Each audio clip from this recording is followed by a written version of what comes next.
everyone, Jared Couture here, and in today's guitar lesson we're going to be talking about soloing with octaves, alright?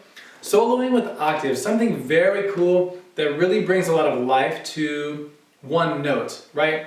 So I'm sure you've seen people do this before, right? It's a very common thing on guitar, it's very cool. I think the person who made it most famous is Wes Montgomery. If you like jazz, of course you know Wes Montgomery. If not, go check out Wes Montgomery, watch him play. Watch him play with octaves. He's the guy who really helped make this popular. But the thing is, Wes is a jazz guy, and you don't have to play jazz to play octaves. That's just a musical idea. It can be for any genre, really any genre. It's a really cool idea. So soloing with octaves sounds great. And if you're in a jam, maybe somebody's just doing, they're not using octaves, use octaves, and then you have something else that's new to bring to the table, right?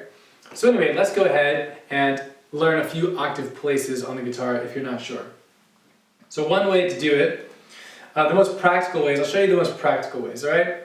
So let's go ahead, put your pinky on the 5th fret of the 1st string. This note is A. First finger stretch all the way to the 2nd fret of the G string.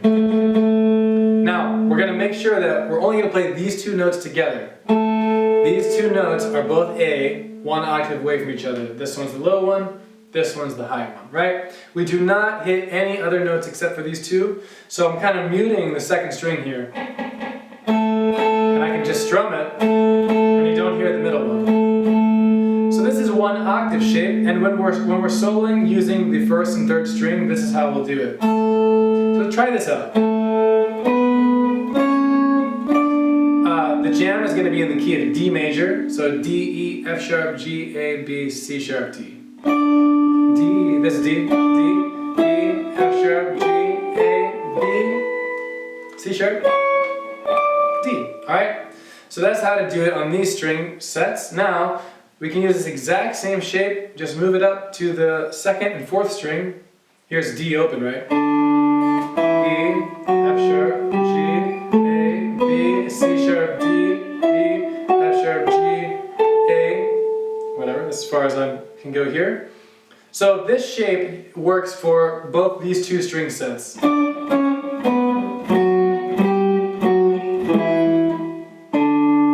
one's open, so I put it here. Alright, so that's one shape that you can use for two string sets. Now, one other shape you can use, the most practical shapes, and this one's pretty easy, is we'll go ahead and put your 1st finger on the 5th fret of the 5th string.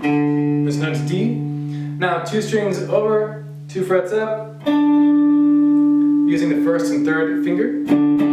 You could use the 2nd and 4th too, depending on what's happening while you're jamming, but anyway. So this is the shape, and it also works for the 4th and 6th string. So two shapes. This shape works on these two strings, and this shape works on the other two. Okay? I'm just using random notes here. So those are the two shapes you need. Now also something to consider when you're playing octaves is a lot of time we're moving this way, up and down in the neck, and we're not really using patterns. You can use a pattern, but you don't really have to. Part of the thing about octaves is cool is that we get all these slides in. And we can kind of move around this way.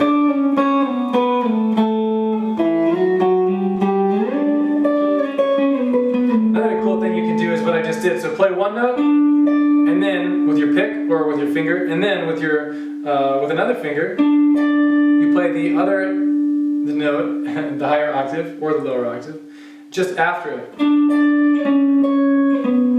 Creates a really cool effect. So that's two things you can do. You can play them once, together, or one at a time.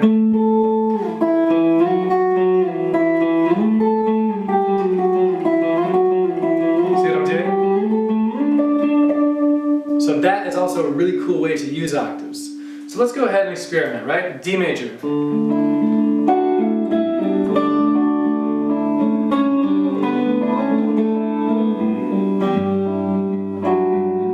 One at a time.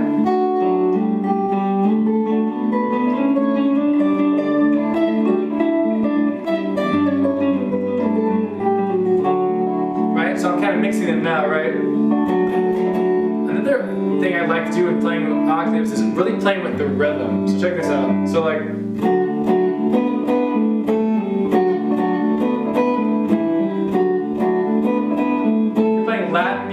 stuff sounds really cool.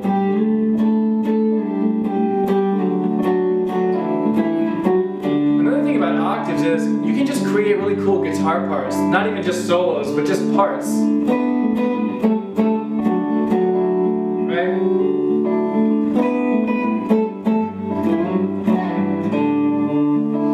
So, great thing about octaves is it adds more power. It's just the same note. You're only playing one note, right? But you're playing in two different octaves. So it really takes that one note and makes it big and just adds something really great for it. Great to it, right? Just adds more powerful sound, like there's two people playing at the same time, but there's just one.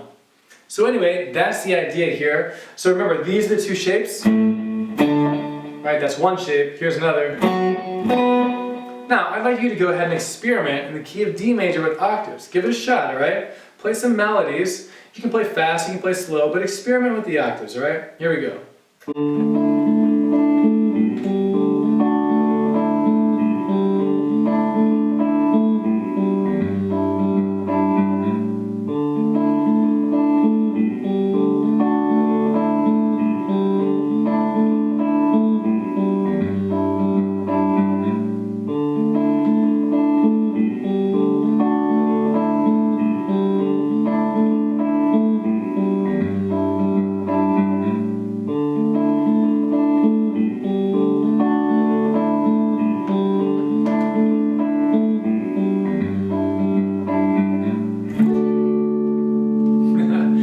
Cool, so I hope you had fun. You can do that again. But remember, this is any genre of music. It does not matter. Any style, just anything, right? You can use octaves for anything if you want to, okay? So really hone in on this technique and really get it and use it, have it in your bag of tricks that you can pull out, Octaves are super, super cool. All right? So I hope you really enjoyed this lesson. That's the idea here, using octaves. Make sure to practice this for a few weeks until you really are really solid with this. And then, show your friends, teach somebody else, all right? Anyway, thanks so much for watching. Have a great time playing with octaves.